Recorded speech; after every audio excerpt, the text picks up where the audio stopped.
Oh, good evening, everyone, and welcome to Bad Dog Comedy TV. It's Comedy Live here on YouTube. Tonight, we have for you 5 Things, hosted by Alia Ceniza Rasul. Everybody give it up for the host of 5 Things, Alia. Hello, welcome to 5 Things. I am your host, Alia Ceniza Rasul. And before we get into the podcast, I would like to acknowledge that we at the Bad Dog Theater Company are broadcasting from the traditional territory of many nations, including the Mississaugas of the Credit, the Anishinaabe, the Chippewa, the Haudenosaunee, and the Wendat peoples, and is now home to many diverse First Nations, Inuit, and Métis peoples. So in the last few episodes of 5 Things, I have been sharing a little clip from an Al Jazeera feature article called Canada's Crying Shame about residential schools, because I have decided to make the space in my land acknowledgement to share about what's happening now. I think we definitely have to familiarize ourselves more and normalize keeping up to date with history as it's happening and not just apologize for it several years later. So I'm going to read that clip again tonight. So it's a solid read. If you have a chance to read the whole thing, it's Canada's Crying Shame about residential schools. And just a content warning that what I'm about to read contains upsetting themes around the trauma of residential schools. So let's pay particular attention to the numbers. Here we go. So there were 139 residential schools attended by an estimated 150,000 First Nations, Inuit, and Métis children in Canada. The first school opened in 1831 and the last one closed in 1996. The institutions intended to erode Indigenous culture, language, and family and community ties were notorious for the neglect and abuse of the children who were forced to attend them. Thousands of Indigenous children died at the schools with the Truth and Reconciliation Commission, the TRC, of Canada conservatively estimating between 4,000 to 6,000 deaths. So conservatively being the word, right now I think the number is upwards of 7,000. In 2009, the Canadian government turned down requests from the TRC for $1.5 million in funding to help identify the locations of burial sites of children at the former residential school. So $1.5 million sounds like a lot of money, but it's the cost of one house in downtown Toronto, so that says a lot. So anyway, continuing with the article, so some First Nations communities began using their own resources to hire specialists operating ground-penetrating radar to find the graves, and at the end of May, they uncovered the remains of 215 children buried at the former Kamloops Indian Residential School in British Columbia. And actually, I just read in the news today that the Catholic order, who were responsible for opening 42 of these residential schools, are opening up their records. They're opening up their records about what happened. So anyway, so again, like, pay attention to history just so we can keep people accountable, because it's easy to bury things if people just don't care. So there we go. Thank you so much for listening to that.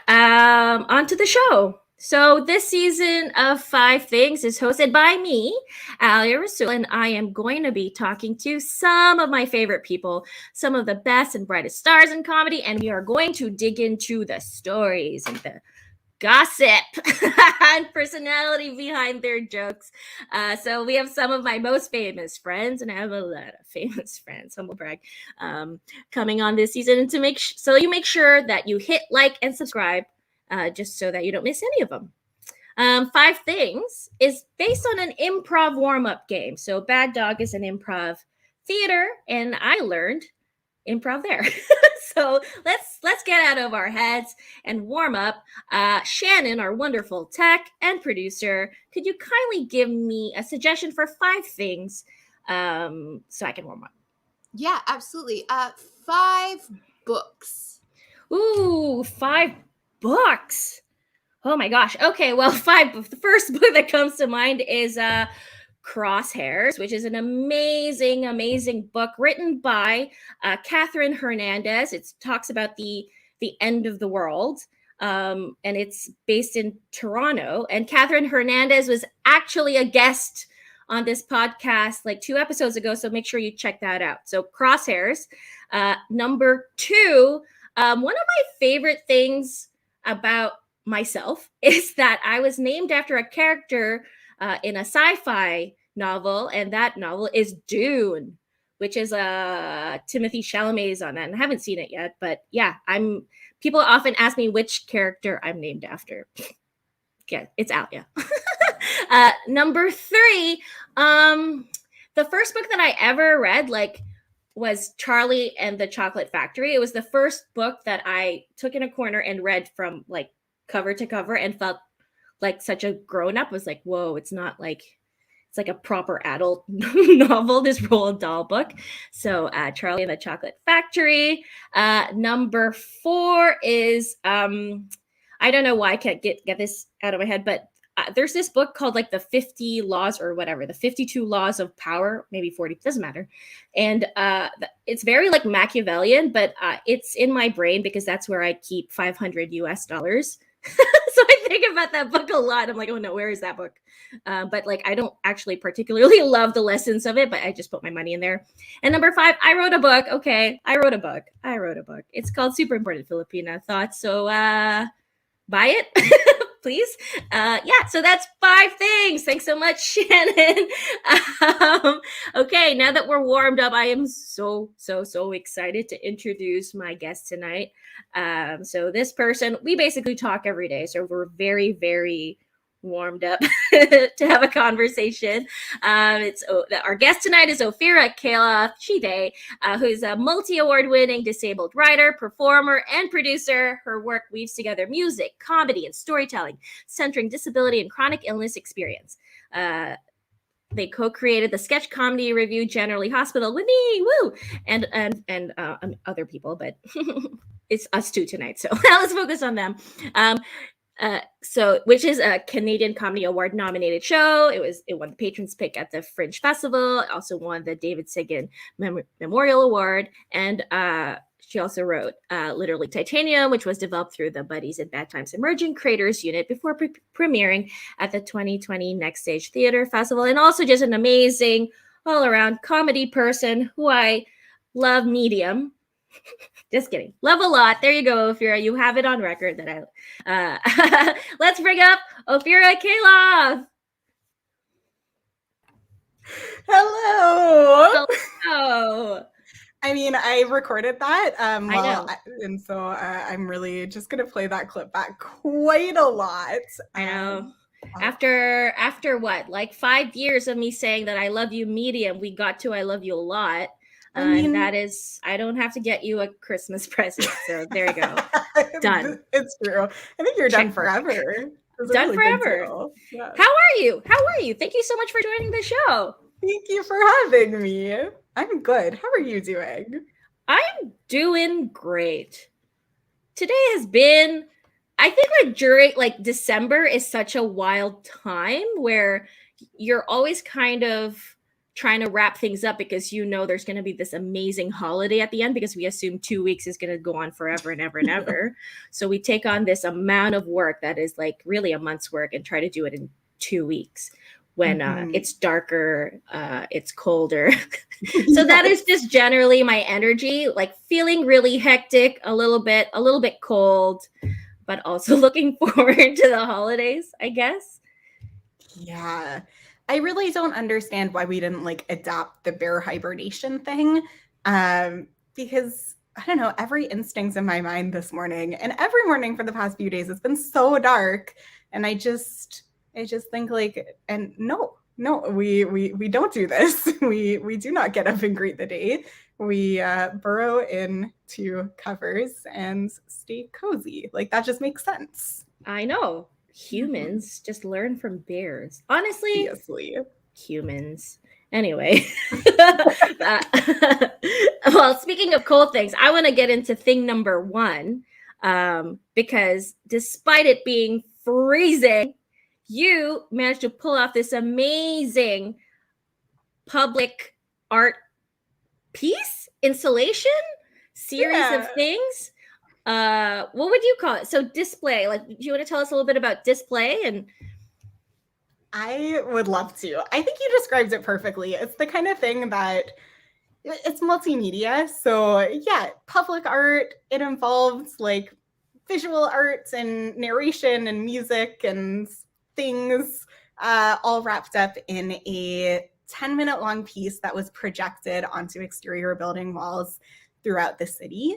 And the piece itself was featured the work of over 50 disabled creatives and centered on the question, how do you want to be seen? And specifically as a disabled person at a time with COVID when, a lot of people were feeling very invisible in the conversations around COVID and the protocols. What does it mean to be visible, to take up space? What do you want to project back out into the world? so how do you want to be seen, Ophira? Well, see, this is the thing. I put together the whole project. I curated it, asked over 50 people this question, got like all sorts of beautiful answers. And then on opening night, I was being interviewed and the interviewer asked me, so how do you want to be seen? And I didn't even think about it. Like this whole project, it didn't even cross my mind. I think I said something pretty rough. I was like, as a person who's like likes cheese, like I don't know, which is accurate. I mean, I am a person and I do like cheese. I like other things too. I think that my answer is maybe I want to be seen as someone who is capable of change. I think that's that's such a lovely answer. Oh, I was good job there, CBC. Use this one instead. Just cut this clip and put that in. That's great. But that's so funny though, like because we talk about this a lot. So we talk every day, everyone. We're close friends. In case that hasn't been clear yet. But spoilers. But as like a curator or as a producer, which both you and I, we produce a lot of things. You think of yourself last, and it's just so fun because I feel like we both get into this trap of producing work because we want to create work, and the spaces that we want to create, the spaces available to us aren't quite the spaces. Aren't the best. Honestly, I'm just going to go ahead and say it. Like, there's just something about them that it's not the best space for me to create work, so I'm going to create my own. But then you get into that and you're just on production mode and you're creating this beautiful space that is like your ideal, but you actually don't get to partake in that. Yes. It's like frustrating. And we'll talk about that. We'll talk about this a little more because we were on different sides of this project. So thing number 2, we'll talk about the project that I think our first project that we ever worked on together, which is a comedy sketch show about a scary place, generally hospital, right?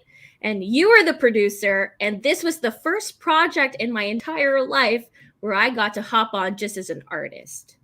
So tell me a little bit about that, and I will tell you what my perspective was because it was awesome. I want to know more about yours for sure.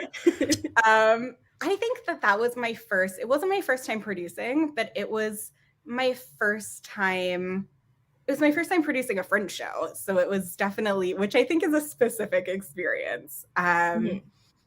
Working within a festival format and adjusting to both trying to create a space the way you want it to be created, but also existing within a very, there's existing schedules, there's, you're part of a whole as well within a festival. I was lucky. I wasn't producing alone. It was me and Grace Smith, who definitely encouraged me to sort of take the leap on this project. I don't know that I would have felt comfortable enough to do it without her. But it was super interesting because in so many ways, it was my dream show, a show that I hadn't thought anyone else would be interested in being a part of.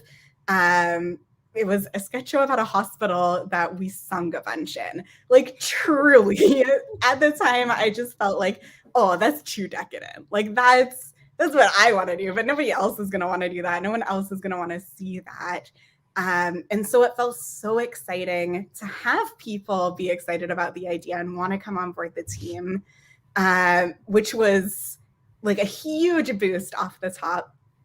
And then it slowly sunk in just how much work producing was, especially because I really wanted to think through accessibility in a way that the festival hadn't really done before. So there was a lot of extra, there's the standard production package that you'd get within a festival. And then I was trying to bring new things in and have conversations with the team and see what was possible.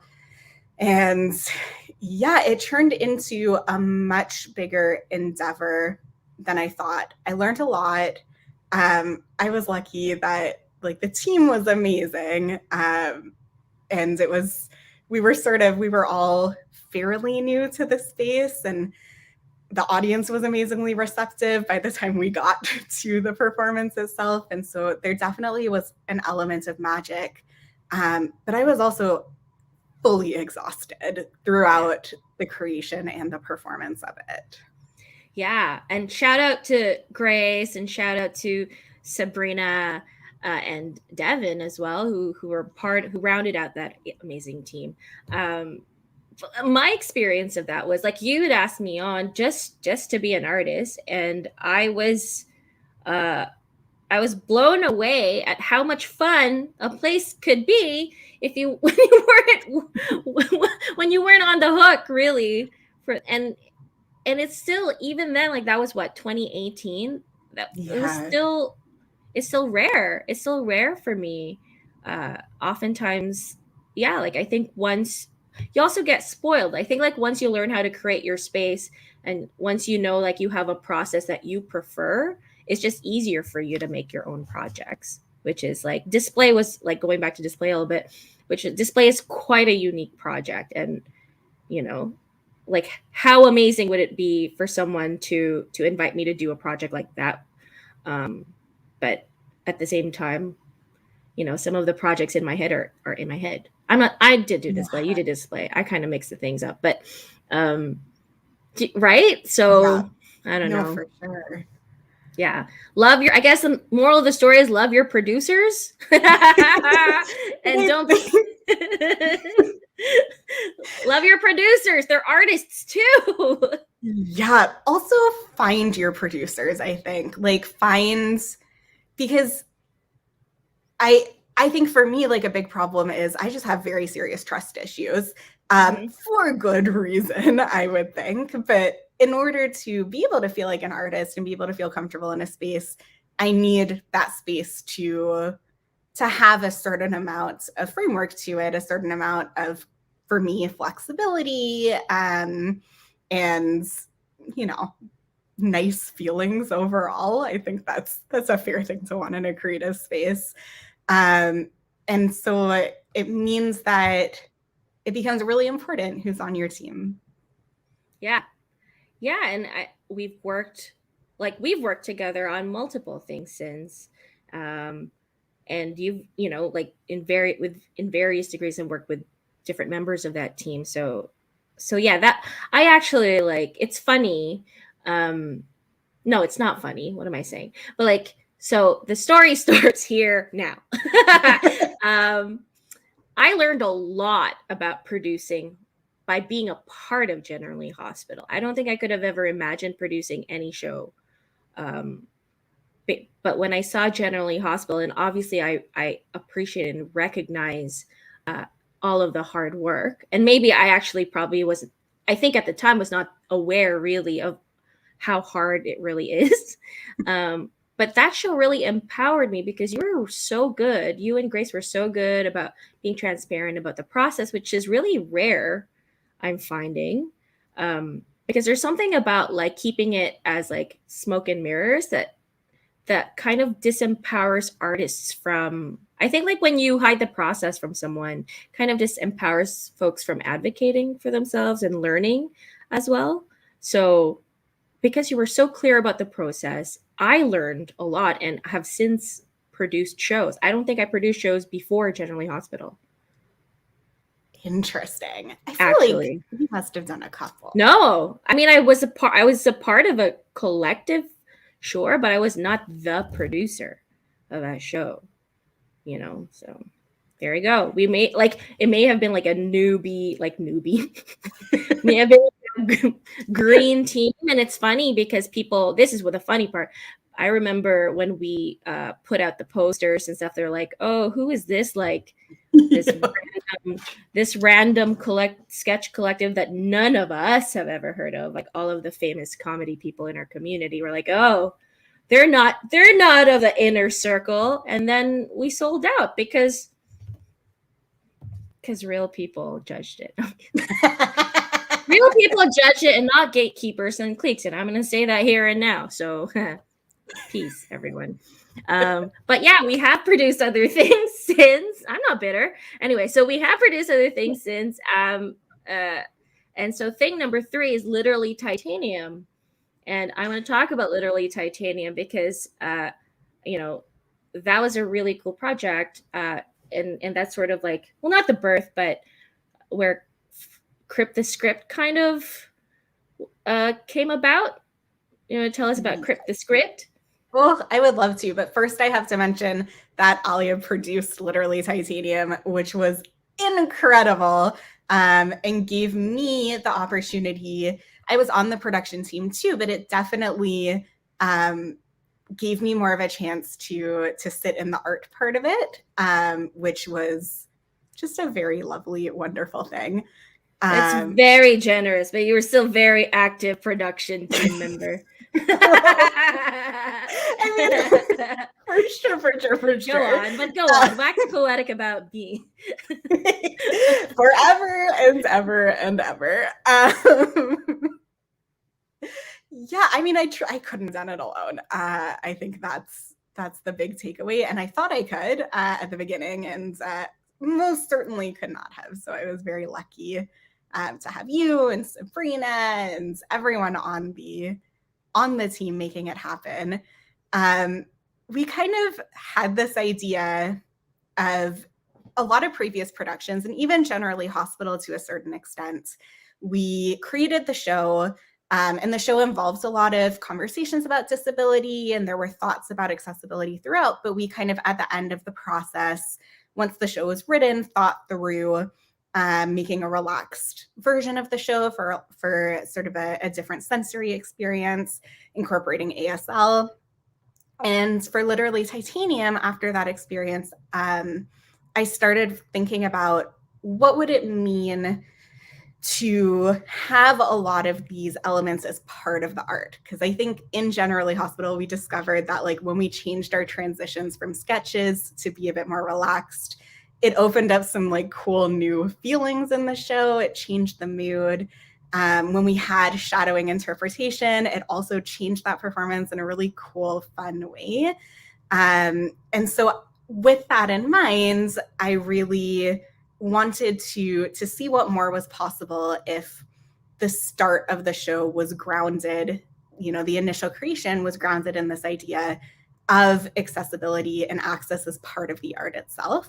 Mm-hmm. So that was one reason. The other reason is that I had brain surgery right before the show was accepted into a festival, and didn't know how on earth I was going to be able to pull it off and perform for that long, when at the time of getting accepted, I was barely able to like be awake and coherent for half an hour, and the show was a whole hour for multiple nights in a row.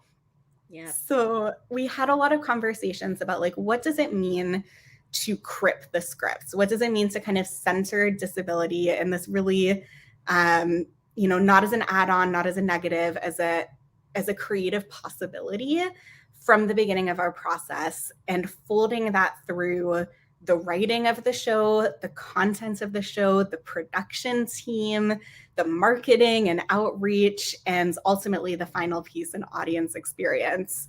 And I would say we learned quite a lot through that process. It was really really, for me, like a really important experience, a really great experience in a lot of ways. And yeah, it started this idea of Crypt the Script that's sort of been percolating through other spaces, and growing, thinking through like what does it mean to do that, and what kind of arts and practice can grow out of it. Yeah, I honestly that show for me was very formative. There are things. Well, first of all, I could, of course we talk all the time, but it's always just so amazing how much you don't see unless you're in someone's shoes, right? Like, and and how different it is, how most people only when they talk about accessibility, it's always from the audience perspective and almost never the artist. Like they just assume that you're not going to be on stage. Yeah. Right. And the other thing about that experience, and I'm going to bring up like kind of a thorn on my side, if that's okay. Of course. I'm a thorn, like how people appreciate the work that goes into making something like that possible. Reviews. Yep. Okay, so without really getting into the nitty gritty of it, like even though this was a solo show, and like most people assume solo shows are probably some like that. This is a generalization, but generally it's easier to have a solo show than it is to have like a 5-person show. Generally, with some exception, this being an exception, right? And it was like an amazing work, which I work at a consultancy now that has used that show as a precedent example of like best practice in terms of delivering relaxed performances, creating accessible spaces for performers and for audiences, for creating tools. So basically this was a precedent setting show, but while it was happening, there was not as much support. We could not get a grant. We weren't given a grant, so we had to fundraise that ourselves. It was badly reviewed by one very influential person because it did not fit his expectation of what a cabaret should be, and completely erasing all of the other important work that this show achieved. And then for all of these big institutions to learn from that show and not provide any support or acknowledgement still. That is systemic oppression, everyone. I am so infuriated by this because this show was in 2019. So all of that work happened in 2019 and 2021 we're now. And I still hear about how groundbreaking someone's like, oh my gosh, they did a relaxed performance. And then I see their visual guide, which is like, what, do you have a quick definition of what a visual guide is? Yeah, basically a document that gives you a sense of what to expect from the show, often grounded in images, and just lets you know if it's a physical location, what you're going to expect when you get to the space, and what kind of elements are going to be in the show. If it's virtual, often includes some sort of like screenshots of these are the different screens you're going to see, and this is what you can expect from the contents as well. Yeah. So, I mean, so I see visual guides that are literally template from the show, right? And this is not at all like, I just want to make it very clear, like working with Fringe was great. Obviously, doing anything that's kind of, I'm going to say pioneering, doing like is challenging. And I do think that, like that relationship as it's progressed, like it's, the way they talk about accessibility is like definitely improved. But a lot of institutions are just sort of, it's just this practice of like making sure that the risk is the risk of doing anything new when it comes to like racial justice, disability justice, lies solely on like the artists and the folks who have no choice. And then you go pan them and make their lives very difficult, only to take the things that they learn and use it for your institutions, and you get your $250,000, $2 million grant. So burn the institutions. Yeah, I guess that's a reasonable response for sure. I only have a very small lighter. Did I get too angry? This is how I feel, everyone. No, I think it's very fair. And like, yeah, you know, I think people also discount the vulnerability involved in that too. Which, yeah, I think that sometimes people take a step back and see these things in terms of, oh, well, like progress was still made. People learned, that was the goal of the show, or at least one of them. Like, amazing. It was successful. And I think that the show was very successful for many reasons. But that wasn't necessarily one of them to me. I think that the feeling that I was left with from institutions was just really hurt. It was really hurtful, and then really hard to go out night after night and perform a super vulnerable solo show on stage, feeling that. I think that the success happened within our work as a team, and the success happened within the communication with the audience, which was incredible. Like, the audience overall who came to the show often like hung back to chat afterwards, filled out cards, and like really communicated in such meaningful, wonderful ways. So there were great things, but it certainly wasn't from institutions. Yeah, and to clarify, like, the show to me was successful, period. And it was really difficult for me to witness something that was like clearly connecting with folks, clearly, you know, you got a standing ovation every night. You had people come up to you and such beautiful, beautiful stories. We did a panel every night, and it was great. It was great. I learned a lot. I think the community learned a lot, but felt very gaslit by the outside. Yeah. And I just kept wondering why no one was saying anything. Like, it felt very, it felt bad. Very bad, because it's like, this is a very ableist, rude, inappropriate, not constructive thing to say, which impacted sales. Never mind that, like, putting together all of those resources cost more money, period. And so it just felt a little bit like pushing something up a boulder because we want to, but then like that person needlessly like making sure that there's like a pile more, like, you know, like as if shoving the boulder back down. Like, for what reason? For what reason? I mean, I'm already disabled. I don't need an extra boulder falling on me.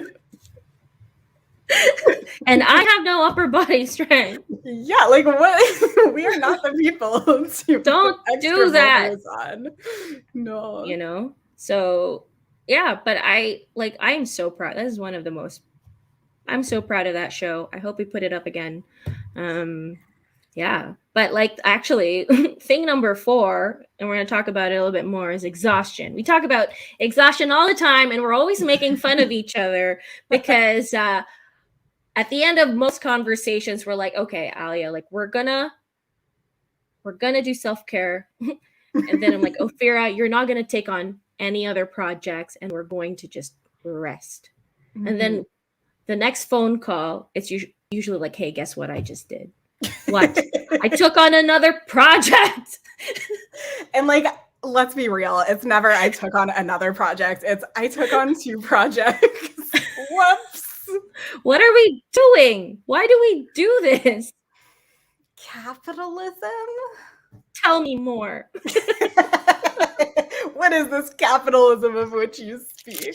What are you talking about?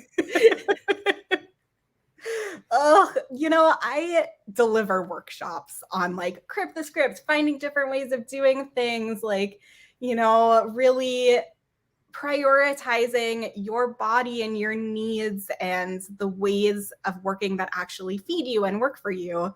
And I can't get myself free from the productivity mindset, even though I know that it's like rooted in such harmful concepts and specifically ableism.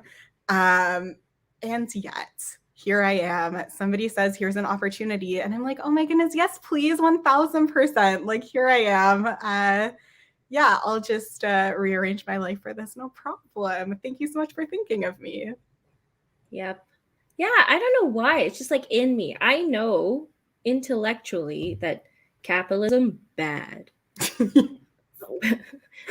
That we're all working ourselves to exhaustion.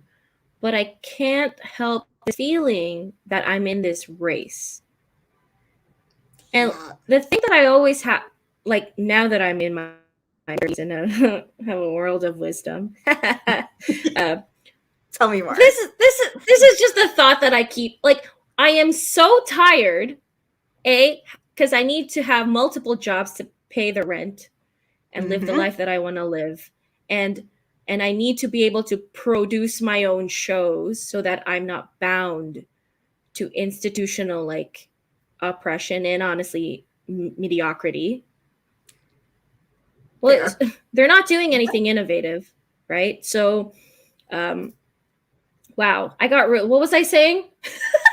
But anyway, capitalism bad. Like, but I always feel this, like, if I don't work and don't put myself out there, they're gonna toss me aside. Yep. And recently, we've talked about this. So I developed a case of vertigo, like extreme vertigo, which was shocking, which basically had me nauseous and dizzy for 3 weeks straight. I literally thought I was going to die the first week because I could not walk. And like the really scary thing, and this probably changed a lot of things for me. The really scary thing was realizing that, number one, I couldn't work. And therefore, and this fear that if I couldn't work because I couldn't look at screens, so no emails, and as a performer, like the world was spinning. The world was spinning. Like, what do you do, right? And it's funny because we talk about accessibility a lot and requiring accommodations, and but there was this moment where I was like, I'm done because I can't be productive. I'm done. Yeah. And that's when I realized nothing matters. No. Queen was right. We should get our life lessons from Bohemian Rhapsody. Well, yes, Freddie Mercury, you were correct. Nothing really matters. Me working myself to the bone in the past, and maybe also my lack of savings account. You know what? I'll take accountability for that. But also, come on, welfare. Like we need to have a better like protection, right? Like not welfare. What am I talking about? It's universal basic income. Thank you, universal basic income.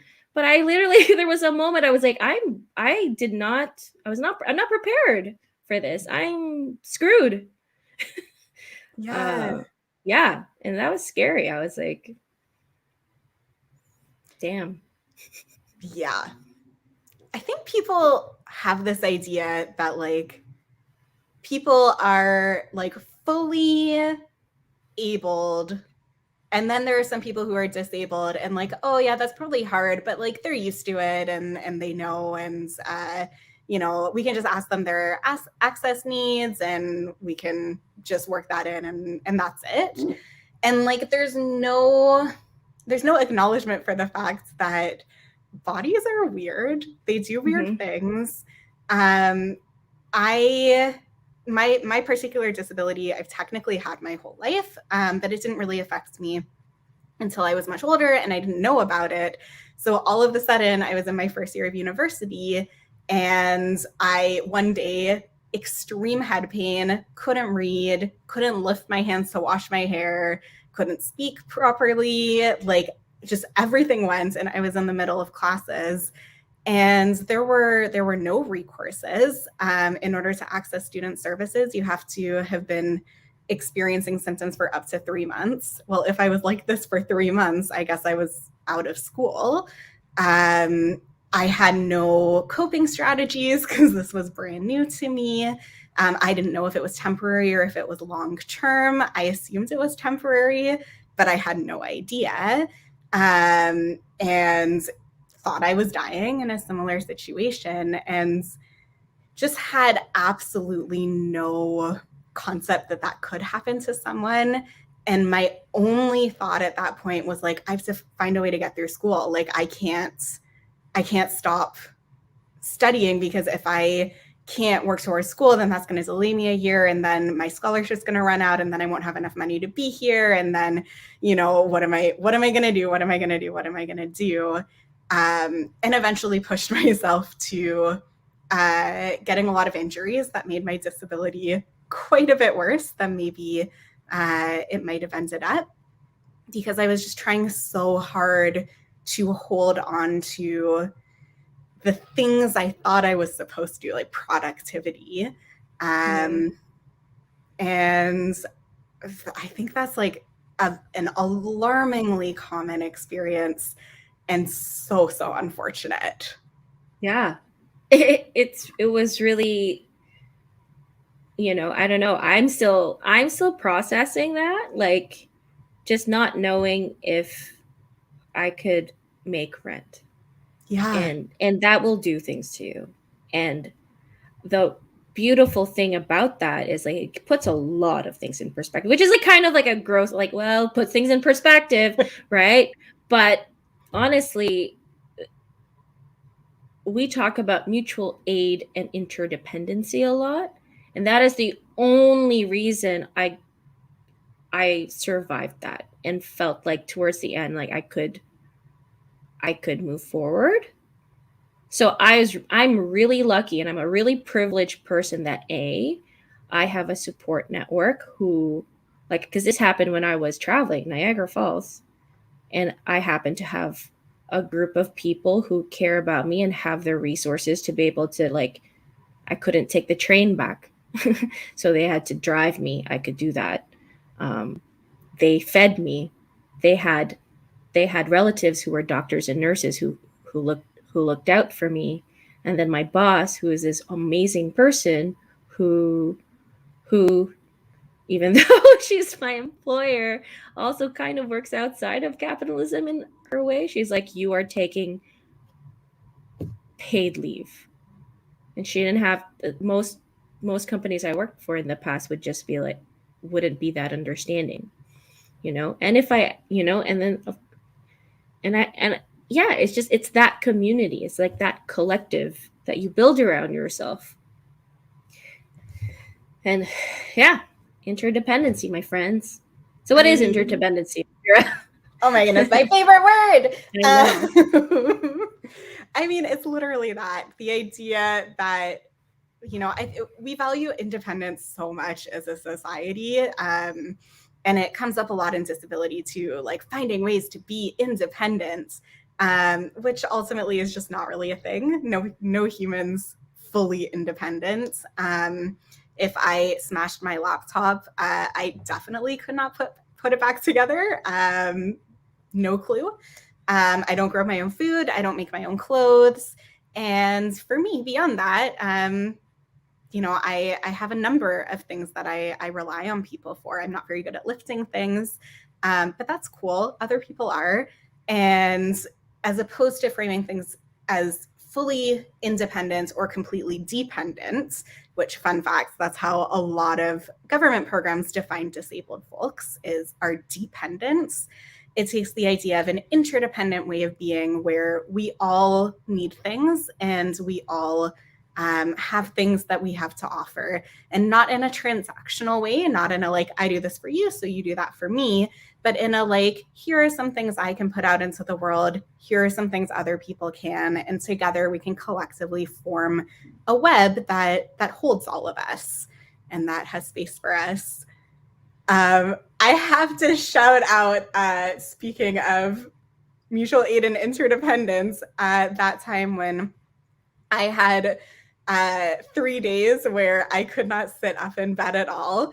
And the Generally Hospital team, including Alia, basically kept me, basically alive. You set up a cooler beside my bed and brought me food and enabled me to spend multiple days fully horizontal, which is impossible to do by yourself.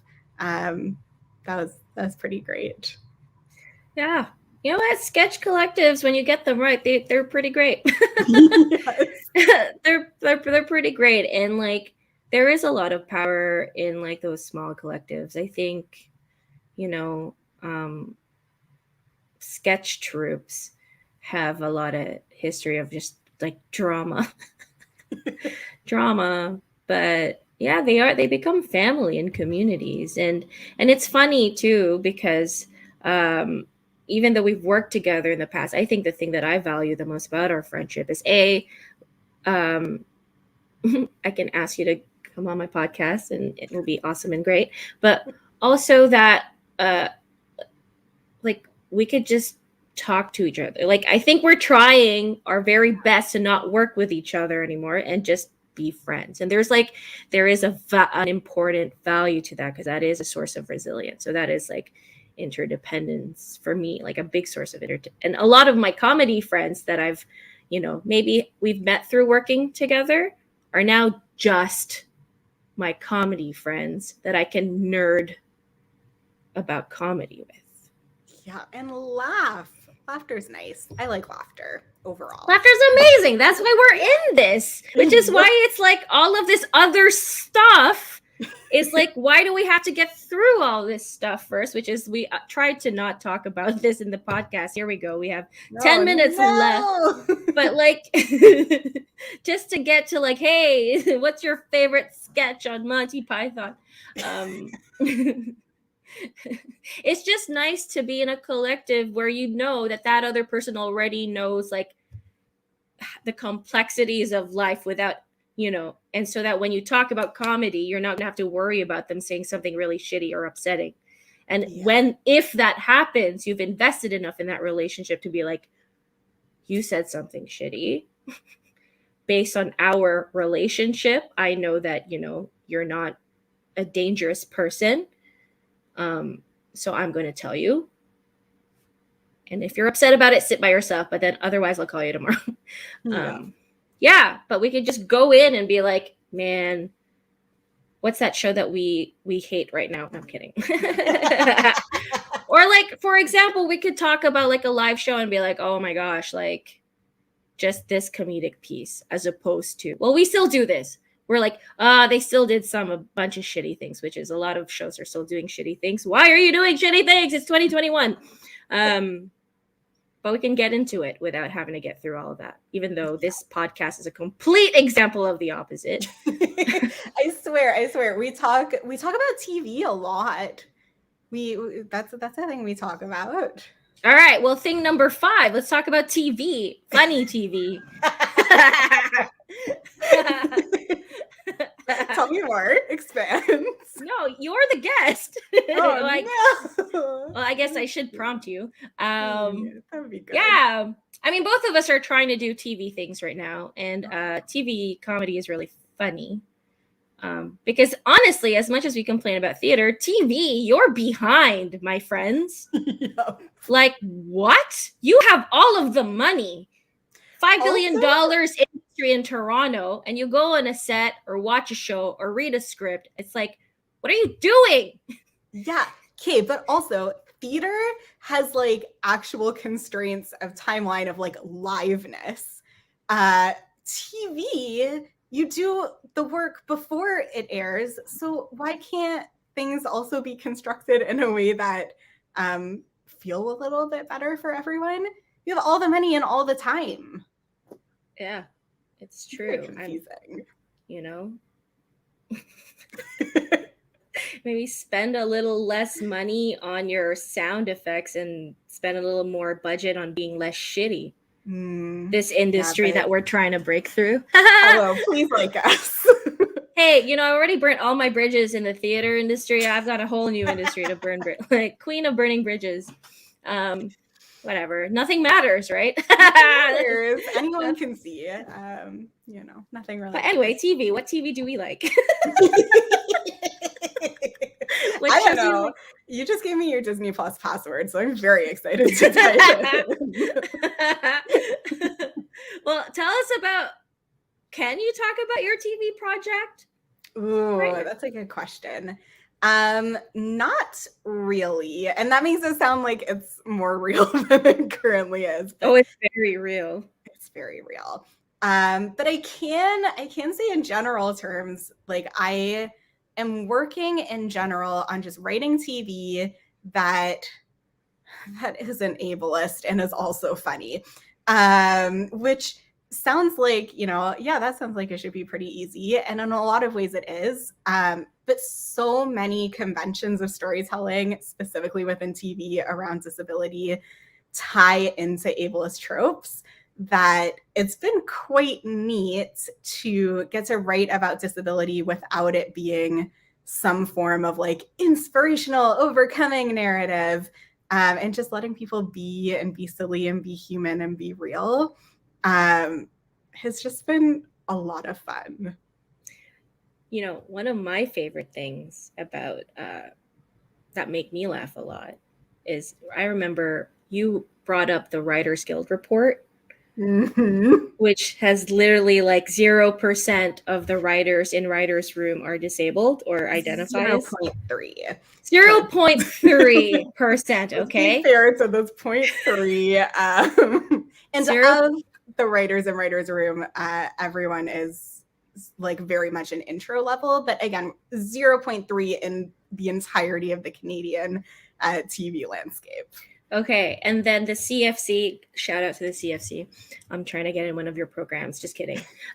So shout out to the CFC, one of their like emerging programs that are focused purely to bring in disabled writers, required disabled writers to have 3 to 5 credits of fully written shows. As like, what?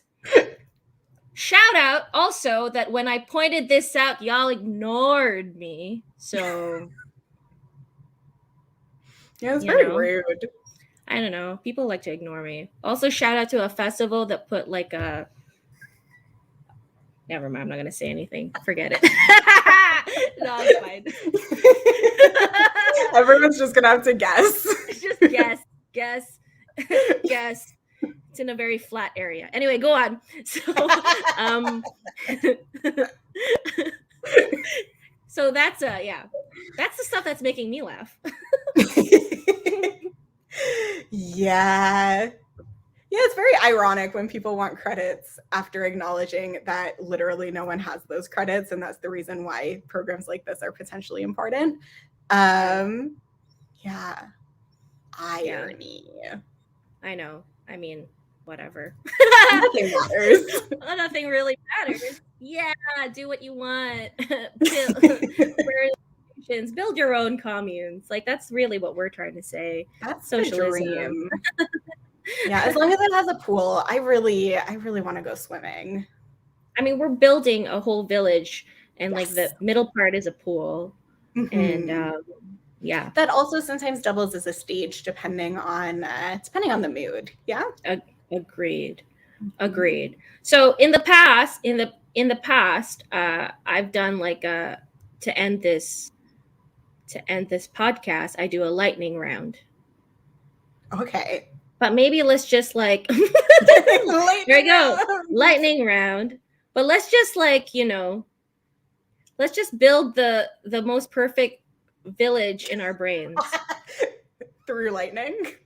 Yeah, but 5 things. Okay. Ooh, okay. So 5 things that are like your perfect, like out of society out of the Matrix village. Build with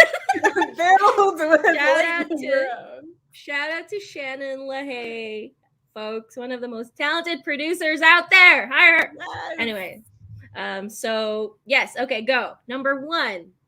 Well, swimming pool. Of course, 1. we already have number 1. Yeah, So therefore, number 2. Mm-hmm. Oh, wait, is this all me? It's all you. We were jointly building interdependence, mutual aid. Okay, fine. But we also said stage, obviously, because we're live performers. Of course. Number 1, swimming. Number 2, stage. But is that, like, what about that stage? That stage is going to be accessible.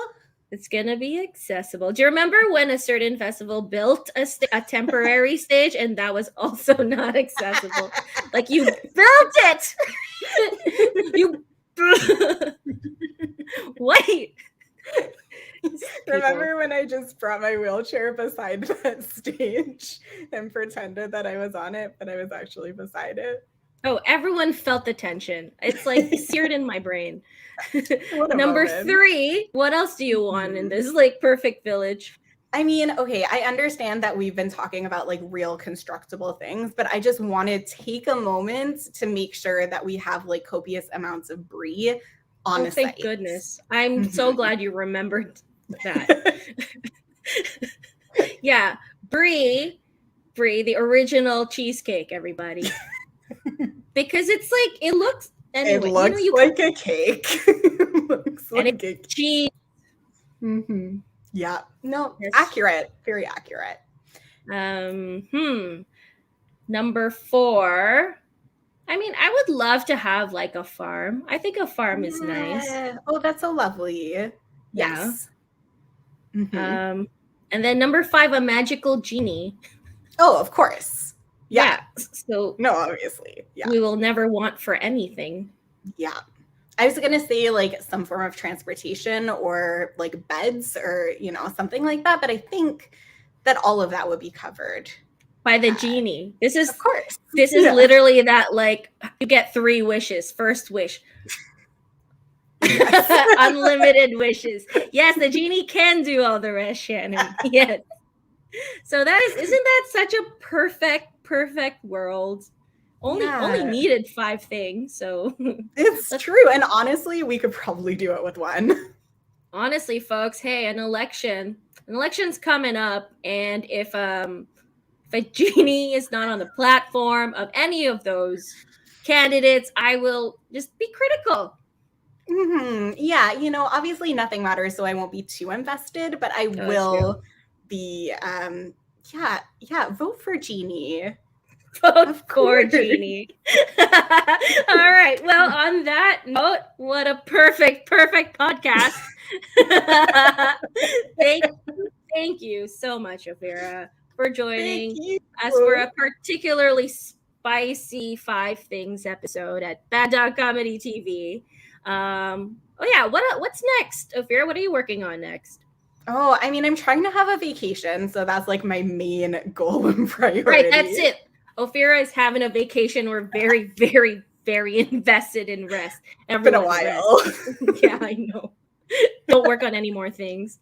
So don't check out anything because Ophira's not doing anything for the next month.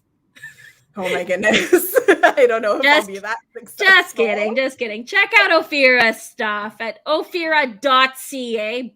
Best website ever. Also on IG at ophira.c and Twitter at ophira_c. But Ophira's never on Twitter, so maybe just stick with IG. I mean, you can if you want to see a blank page.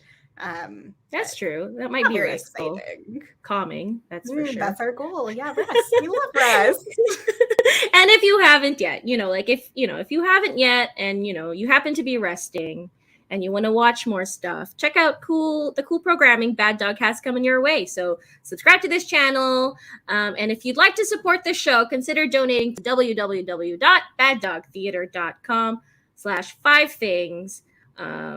Bad Dog Comedy Theater, by the way, is one of the few institutions that are doing things right. And I'm going to say that without any bias. Okay, so a big shout out to Shannon, Lahaie, our tech, and thank you so much for joining us. I've been Alia Ceniza Rasul, and in the words of my people, ingat, which means take care and rest. Have a great night. Bye, everyone.